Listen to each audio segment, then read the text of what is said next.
కడప జిల్లా ప్రొద్దుటూరులో మాజీ ఎమ్మెల్యే రాజమల్లుపై టీడీపీ జిల్లా ప్రధాన కార్యదర్శి జేబీ పుల్లా తీవ్ర విమర్శలు చేశారు. మున్సిపల్ ఎన్నికల్లో ఓటమి భయంతోనే రాజమల్లు వ్యాఖ్యలు చేస్తున్నారని ఆరోపించారు.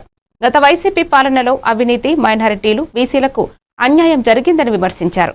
రాబోయే ఎన్నికల్లో అన్ని వార్డుల్లో టీడీపీ గెలుస్తుందని ధీమా వ్యక్తం చేశారు. త్వరలో హౌసింగ్ స్కామ్ను సంబంధించి వివరాలు బయటపెడతామని జేబీ పుల్లా హెచ్చరించారు.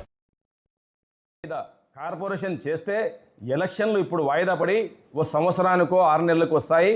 రాష్ట్రమంతా వచ్చి వాళ్ళే ఖర్చు పెట్టి ఇద్దరికి కేసులు ఇరికిచ్చిన ఘనత నిది. అలాగే మున్సిపాలిటీలో వైస్ చైర్మన్ ఖాజాకు, ఇర్ఫాన్ బాషా కౌన్సిలర్కు ఇద్దరుకు కొట్లాట పెట్టిన కూర్చోటి అతను ఏకగ్రీవమైంది.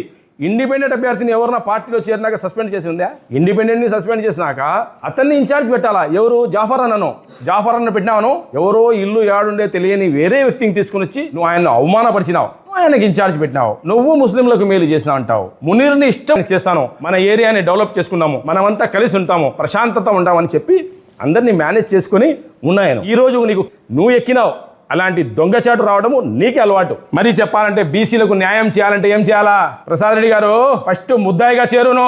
నందం సుబ్బయ్య మర్డర్లో నీ పేరుంది, మీ బామర్ది పేరుంది, రాధా పేరుంది కమిషనరు. మీరందరూ మర్డర్ కేసులో ఉన్నోళ్ళు మీరు మాట్లాడతారా? మీరు ఇచ్చినాము మళ్ళా కట్టుకున్నట్టు చేసినాము. పక్కన ఒకటి గుడి పొగడుకున్నావు. అట్నే నువ్వు ఆ పోరాటం, నీది ఆరాటం, మాది పోరాటం. వచ్చినా మనము ఫ్లాట్ల వాళ్ళు డబ్బులు రూపాయి కూడబెట్టుకుని సేటుగురెడ్డి చైర్మన్ ఉన్నప్పుడు ప్రతి వీధిలో పెట్టినాం. గాంధీ రోడ్డు మీద కాలువలు చూడిపో, ఆ రోడ్లు ఎట్టు వచ్చినావు మేము వేసిందే. అలాగే నీరు, ఇంతకు ముందు నీళ్ళు కంటిన్యూ గెలుస్తూ వచ్చినాం. మనము ఏ రోజు మనకు మన ఏరియాలో చూపించును? ఎందుకు? మనం నిత్యం అందుబాటులో ఉంటాం. నీ మాదిరి కాదు, అవసరానికి వాడు